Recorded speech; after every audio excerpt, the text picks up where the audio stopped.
Hello, and welcome to Week 6, Unit 2 of Application Development for SAP Business by Design.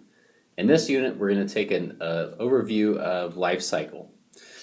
Now, we've obviously been developing lots of great content. We've been looking at different ways to create new objects, screens, enhance standard content, integrations, all kinds of stuff. But none of this does us any good until we can get it into the right tenant, and especially a productive tenant for the customer. So in that case, we have built-in lifecycle tools in the SAP Cloud Application Studio that will help us do that. And that's what we're going to focus on. It's just a high level about the different scenarios and ways that you can do it within the SAP Cloud Application Studio and SAP Business by Design. So I'm going to cover these different scenarios and talk about some things that you want to keep an eye out for, pitfalls. We'll have some guidelines at the end to bring to you to help you in your lifecycle management as well. So let's look at this. Sorry, let me start my slides again here. Here we go. So first off, let's look at from a pre-production tenant. So there is a case that a customer can go live, and at first they'll have their pre-production tenant. And we want to be able to develop on that tenant before they go live. Now we can only develop on a test tenant. We can never develop on a production tenant. That is not allowed, only to deploy solutions there. But in pre-production, it's a special case. And so what we can do is, as the customer, we're setting up the customer's pre-production tenant, we can go in, we can create a solution in our content, we can create our BOC element and deploy our content. We check in all the content, and we assemble and download it, and then activate it. And we don't have to deploy it anywhere. It's already in this tenant, and that following these steps is exactly what we need. And so then the customer can go live with this tenant, which then will become productive, and the solution's available there. If we want to enhance it later on, we can download it from that production tenant, upload it to a test tenant somewhere or a partner development tenant to then continue development. The next case, and a very typical case, is that you develop on a customer's test tenant. So every customer will have their production tenant and usually at least one test tenant. And then basically what you do is it's a very similar process. You go on the test tenant, basically what we've been doing in this class, and you would create your solution. You could, in there, create all your content. You would also have to, again, make sure you create this BOC element and check everything in. And then you can also then do the assemble and download step, and which will activate everything. It'll make sure that you have a BOC element, make sure that everything is checked in. It's a really nice thing is that if somebody's still working on a file, for example, it won't let you try and deploy that solution until they are done. Maybe they're trying to get a last minute change in. And so the SDK really tries to make sure that when you deploy, it's at a good point to deploy. And so we'll do the assemble and download of the solution. It'll do all this activation, and the assemble and download actually gives us a zip file that'll have a name. That's the technical name of our solution that starts with a Y and a long letter of strings and numbers, and that will then be our actual file that contains all the content of our solution. And that's what we'll use to actually go to the customer's production tenant, and we log in with the SAP Cloud Application Studio still, and we will upload that solution file into that tenant, and then we'd activate it there. So you see from the previous case, we didn't have to go through this extra step. From this point on, a customer's test and maintaining, we will always have to do this. So you would then upload it, you activate it, and after you upload it the first time into a tenant, you want to make sure that you go into the business configuration and that you actually scope in that solution, that you go to wherever the question is, and you scope the question in, and that way the solution is recognized in that tenant. After you do that the first time, you won't have to do that again. That's it. It's a one-time activity, but until you do that, that new content that you deployed will not be visible. Then the third case is that you have your own partner development tenant. And in this case, it's very similar to developing on a test tenant, yet you have to, very important step in the beginning is switch to the right customer. And so the administration menu at the top, there's a place to switch customers, and you would say that, okay, now I want to develop for this specific customer. You add your own customers in there based on their ID. which you'll get as part of your in the process of developing for them. And once you switch to the right customer, you'll be able to create your solution and continue on creating your content, your Bach element, checking all your files, assemble and download, and then you would upload to the tenant and their production tenant, activate it. You could also upload it to their test tenant first if you want and activate it there. You don't always have to go directly to production. And so then you can provide it in their test tenant and they can test it out there, and if they're happy then you can go ahead and upload it to production. You don't have to go ahead and assemble and download a different file for test or production. Once you have that solution file, that zip file, you can upload that to any of the customer's tenants you want, whether it's a test or a production tenant.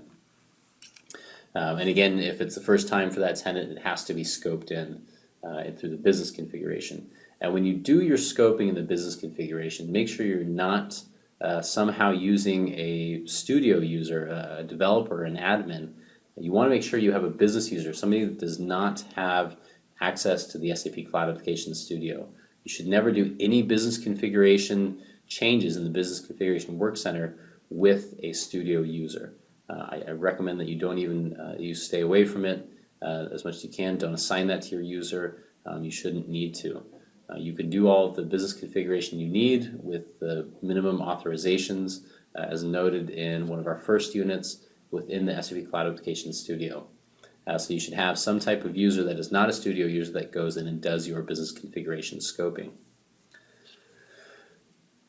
So this is the typical process. You go, you assemble and download, and you deploy it. Now once you do that, your initial deployment of a solution, it's going to lock that solution out, and from that point on, to maintain it, you'll have to create what are called patch solutions.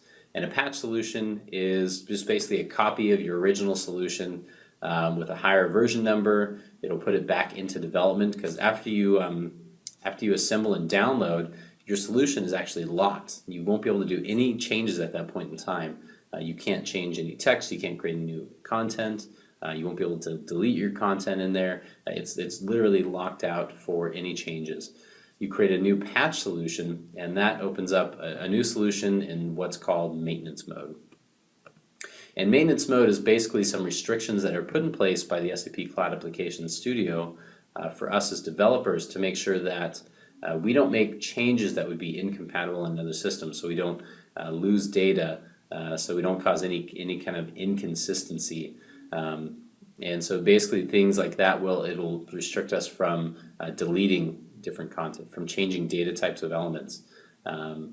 It's a list of different things that we can and can't do depending on what content it is. And we actually have units later on that will go into more detail about a patch solution and more about maintenance mode itself. But once we have the patch solution, we can go on to fix bugs, develop new content, maybe adapt some of the existing content. And we follow the same process. We'd assemble and download. We would go upload the new patch. We again would get a zip file. And we upload it back to whatever system it is, or we could even take that and deploy that to a new tenant as well. If we're on version 5 of our solution, we don't need to necessarily upload versions 1 through 4 in a new tenant. We can upload 5 directly and then be able to work off of that. If I did have 5 solution versions, I could upload version 3, for example, and then upload 5, but I won't be able to go back to 3. So it's important to note that as we go through this life cycle and deploy our solution, we can't deploy back a version. We can only deploy up. So if I deployed version 5 of my solution to production and I realize I actually don't like it, or it has a major bug I missed, I can't undeploy it and I can't roll back to version 4 or 3. I actually have to create a new patch, make that change, fix that bug, and then deploy this new version 6 into production. And that's going to be how I can move forward and continue with fixes. So it's a really important point I want to mention. You cannot roll back your changes by deploying a previous version that is not supported.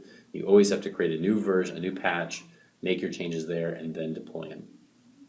Also, when a solution is deployed, you won't be able to remove content on that system without removing the whole solution. So again, you'd have to. That's why you always have to also create another patch to make any changes if you need to delete content of some type. And remember, you're still within maintenance mode, the restrictions of this maintenance mode, so you can only delete or even hide things. And I'm going to talk a lot about that in a later unit. And so maintenance mode and patch solutions will allow us to continue to develop, but this is the life cycle that's there. So we basically will create a new solution or create a patch for an existing solution, change our content and deploy it, and you get these zip files. And the zip files, like I said, contain all the content of your solution. Since there's no history or change mandate of, let's say, a business object in the studio, the only place we saw that was in the UI designer. You can actually keep all your patch files and you can see the code within those. So that's kind of one way that you can have some kind of version history throughout the life cycle of your solution.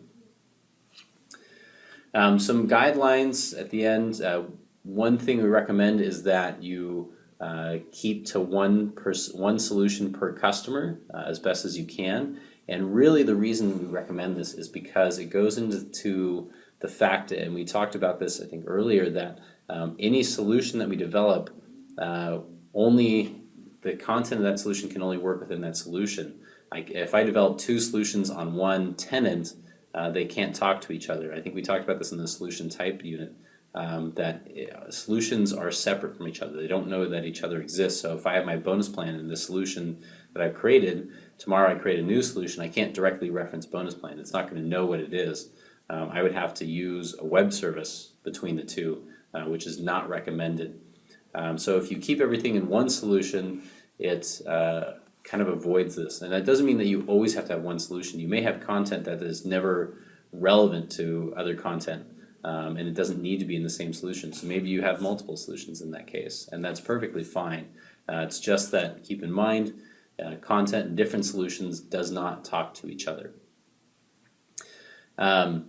Another guideline, again, anything that you develop should always be within the same release. So especially when you upload. So for example, if I develop something in 1502 right now, SAP Business by Design 1502, I can't deploy it to 1411. And we talked a little bit about this at the beginning as well.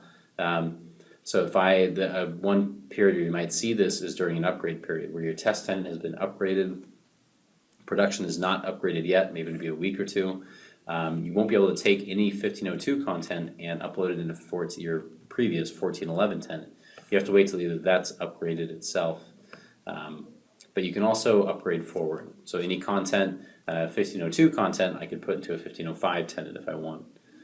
And so that's one restriction to keep in mind as well. It's a much rarer case, but it's something that's there and you should be aware of. Also, there is quality criteria that is recommended in the help documentation that you should try and follow with all of your solutions. Let's go ahead and open that up right now. The help content, the quality criteria basically says, here are some things that you should keep in mind, that you should follow. If I go into the administration lifecycle management, I can see it here, quality criteria, things about response times, transactions, simple and complex, different texts, vulnerabilities, backdoors, all kinds of stuff to look for. The framework that's in place already factors a lot of stuff in, but of course any changes we make we have to be aware of and accountable for as developers, and these guidelines will help us stay within where we need to be. And there's also some other different info in here. As you go through it, I'll tell you on certain topics, here's something you might want to watch out for or keep in mind when you develop this. So go ahead and look through this. Take at least a simple look through it and get an idea of what's here, if not a very in-depth look at it and good understanding. And so that's kind of the highlight of lifecycle. Now through the next few units, we're going to actually go through and deploying our solution to another tenant. In this case, it's just going to be demo only. We don't have multiple tenants to deploy on here. You could always buddy up with somebody, and I'll talk a little bit about that on different ways. But for now, I'm just going to be demoing this, and I'll talk about these different things to look out for and different restrictions and pros and cons and things like that as we go through each of the different steps of life cycle. So that's the overview of the life cycle. In the next unit, we will actually work on deploying our original solution. Thank you very much.